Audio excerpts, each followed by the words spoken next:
Hello and welcome to another episode of the Blueprint Roundtable. We're going to jump right into it. Today, we're talking about how to negotiate as a candidate at the offer stage, right? And so, Chuck, I'm going to head over to you first. Tell us your thoughts. Yeah, for sure. I like this topic. The first thing I'll say, well, I'm going to focus on individual contributor, frontline manager roles. I think negotiating like executive offers is probably a different topic. We can touch on that, but maybe for another episode. But first thing I'll say is to really take the emotion out of the negotiation effort as best as you can. And also be aware that oftentimes there may be emotions at play on the other side. If you have an offer in hand today in this market, right? I mean, that means the company really feels great about you in a context where they may have a lot of other like interested parties, right? And that doesn't mean that you should feel you can't negotiate, but it does mean that you should be aware that, that they've gone through probably a pretty significant process. You should be excited by that, but also do your best to take the emotion out of it. Second thing I should add, though, is to be aware that not all offers are negotiable, nor should you feel it's obligatory to negotiate. I think some people Yeah. are under the mistaken impression that when you have an offer in hand or a verbal offer, right, that that's the first step in a negotiation. That is not always the case. And many companies have as policy that, they put their best and final offer out there and Yeah. due to having, levels in place or just for other reasons, right? So I think you want to be aware of that and not to feel obligated to, but, take a look at that offer as a whole, right? And really think about if there are things you want to negotiate, why? Like, what are your must-haves? Are these things that you had socialized in the past? Like, you want to avoid possible, blindsiding people. That said, you may not have had an opportunity to, come back to compensation or the package as a whole or equity until that stage. And so, kind of think about what matters most to you. If you have data you can use to support your argument, if it's about compensation, you have some of your own data on compensation for similar role types. I think having that can be available. Last thing I would say is to just be aware of timelines, right? If an offer has been put in front of you, there may be other candidates who are in a backup position, and the company needs to be sensitive to their timelines too. So try to avoid stringing things along and not being respectful of their timeline. If in some cases, timeline may be something itself that you want to negotiate, right? If you get an offer and they ask you for a decision in 24 hours, that might be your negotiating point because you have other offers you're considering, right? So if that's the case, that's certainly fair and reasonable to ask for that. You may have data as well to support why having a couple extra days could be helpful for you. Hopefully you've shared with the company that you're in a competitive situation, and most good companies should, to a certain level, respect that. So that's my initial guidance. I feel like I'm being a little bit more convoluted than planned. So I'm going to turn over to Emily because I'm sure she'll have some better thoughts on this. No, I think, all ringing true. It's such a nuanced topic. There's no like cookie cutter way to do it every single time. But there very much is a right and a wrong way to do it. So it's really hard to like hit the mark on that because I think it's more of, having the right instincts and approaching the conversation, especially, taking into consideration who's giving you the offer. Is this someone in HR? Is this a talent person? Or is this the actual hiring manager? Or is it a recruiter that's giving the offer on behalf of the company? Is this a founder of an early growth organization that's giving the offer? Like, knowing the audience is a key element to like understanding how to approach the negotiation. Right. But I think across the board, regardless of who you are talking to, thanking them for the offer is really important. You would think it would go unsaid. But I think some people will skip that part altogether. And so that gratitude is lost, even though it might very well be there. And then you've really lost some important leverage in the negotiation in the sense that you are running the risk of the company perceiving that as you've lost interest, or you might not be as excited about coming on board as they are about you coming on board. And if you want to leverage max capacity out of an offer, like you want them to think you're just as excited as they are. Mm-hmm. So I think expressing gratitude, especially at offer as is, even if it's not exactly where you want it to end, is really important.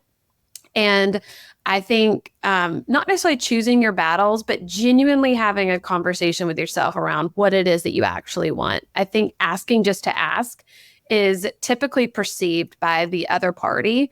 And I think sometimes people lose line of sight into how much effort it has taken to even deliver an offer, layers of approval, request for, comp ranges, even recruiting partners giving insights into, hey, here's how I'd recommend approaching this to be as strategic and competitive as possible. There's a lot of behind the scenes motion typically before a candidate even gets that piece of paper or the verbal.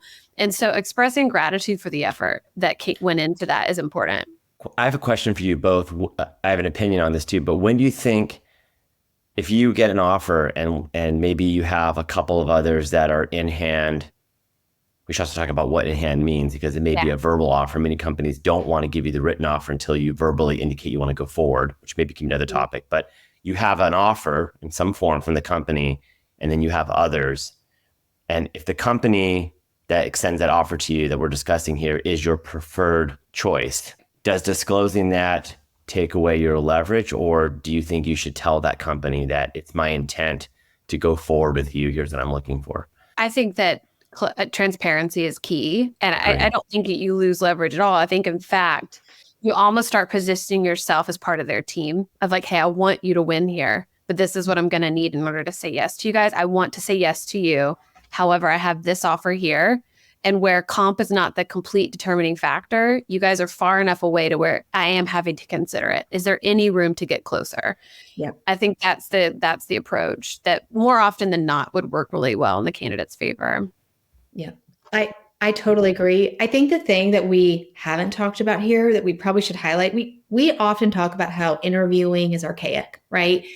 Even how we look at resumes and how we're trying to define if someone's going to be successful. But there's actually an element that we don't talk about as much, which is how candidates negotiate is actually very archaic. There were days and times where you go and you're like, they give you an offer and you go back at them, right? And you hold all your cards and it's kind of this game.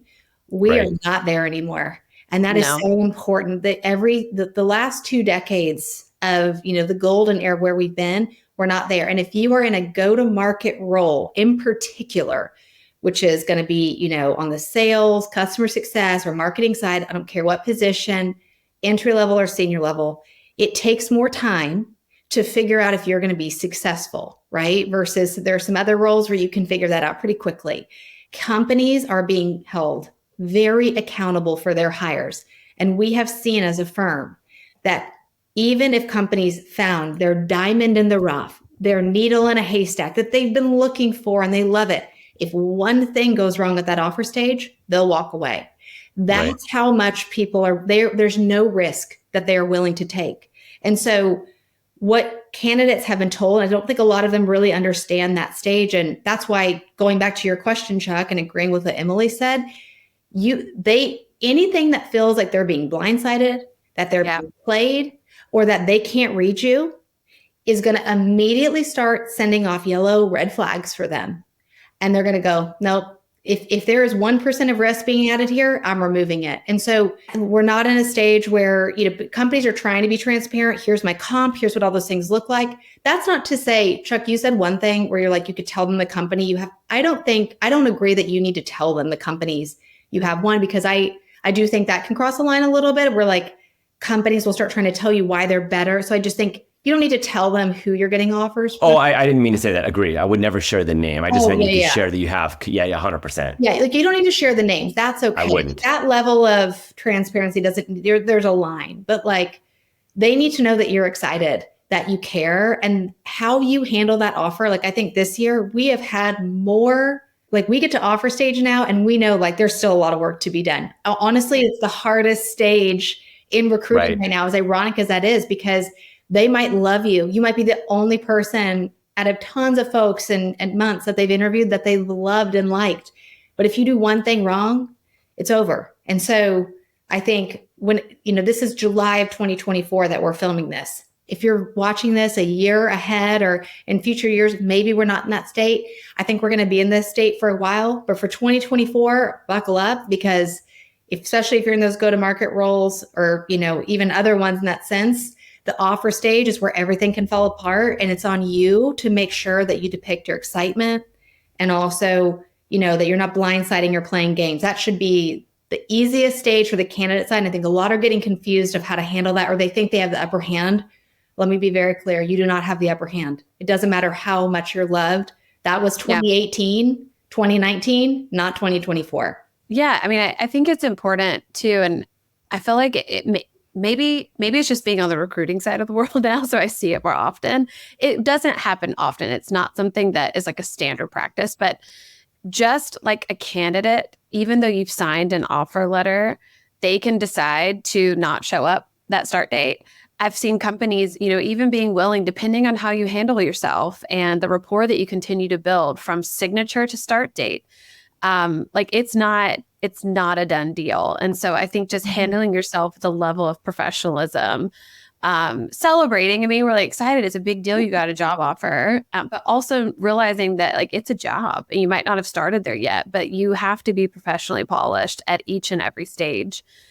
Because I think that there are less qualms, I think, around rescinding an offer too than they have been in the past because of that level of pressure that companies have to get the right hire. So yeah, that's a good point. Well said. What do you think? Maybe what about situations? I mean, one of the things that I think companies often miss is that in this market, there are plenty of candidates who, in fact, do have like multiple offers, right? Like it's still a competitive market for top talent. And if you as a candidate have 2 or 3 offers in hand, and there's the company that you're talking to that maybe isn't your number one, but it's your number 2, but perhaps, if they're willing to do X, Y, and Z in compensation or the total package, they become your number 1 or they make it a tougher choice. Mm-hmm. Does transparency still rule? And should that candidate be honest? I think you know where my answer is here, but in terms of should they just, maybe honest, that's the wrong way to frame it. Should they disclose that this is not their top offer, but with X, Y, and Z, they may be willing to go? Like, how do you handle that situation? Or do you just not try to negotiate at all and wait until you see what happens with your top offer at that stage? I would say if they're not your top offer, I wouldn't necessarily outright disclose it. I would just say, hey, I think that there's some additional conversations we can have here, and just kind of leave it at that. You're not telling them that they're your front runners. You're not leading them down an incorrect path, but that is where it does make sense to hold your cards, because something could happen with your first choice. And then now you've told this other company they weren't your first choice. And so, and oftentimes it's very narrow what's first choice and what's not. So there's just no point in letting people know. Let the other company know that they're your top choice. That makes sense. For sure. I'm curious, Chrissy, if you would agree on that. No, I agree. Less is more, right? Like, talk about transparency, but you only want to be transparent where it's not distracting for people, right? Like, who's going to want to hear, like, you know what? I was thinking about dating you, but I don't know. I like this other person better. Like, it doesn't make you feel good, or like, then they're going to be thinking, are they going to stay? They're going to start to spiral, right? So keep that to yourself. And I think, when it comes to time, right? You're never going to get all these offers at one time. It's not realistic to ask, for 2 weeks. But you can, that's where you should be transparent in the process. Look, I'm in late stages with this company. I'm expecting to get an offer in 2 weeks. I know you all are here. I know you all may not be able to move that fast. I may not get an offer at that time, but I just want to stay transparent. Like it's all about communication in that end. Or you get, an offer and you're expecting to potentially get another one a week later. You can just say, hey, this is wonderful. I love this company.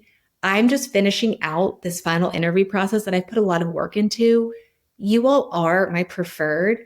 I just want to finish this out because it is important. So I'd like to have 1 week. The bigger thing in all this is you also don't want to burn bridges, right? We see candidates do that a lot. Like, even if it's not a company you would go with, if you make it to offer stage or the final end, I don't care if you're going to go with someone else. Keep a great relationship. Don't cancel 24 hours. Because one, we all know that we don't know what's going to happen, especially in tech. Like, you can go to a job and it just doesn't even start, or they do layoffs that no one saw coming, or whatever it is. It's so much easier to go back to these companies that you're like, hey, it didn't work out here. I would make them feel like you are worth their time and you value them, and keep that relationship. Let them know how hard it is. Like, there's so much strategy that's not being used at these end stages.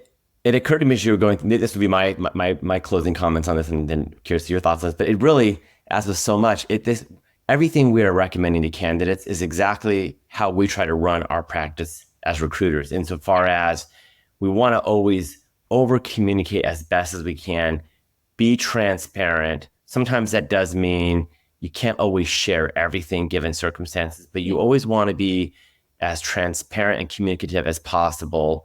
And ultimately, what you're trying to mitigate, someone used the word blindsiding, invariably candidates will be incredibly disappointed if your client passes on them for someone else. Like, that's just the nature of this game.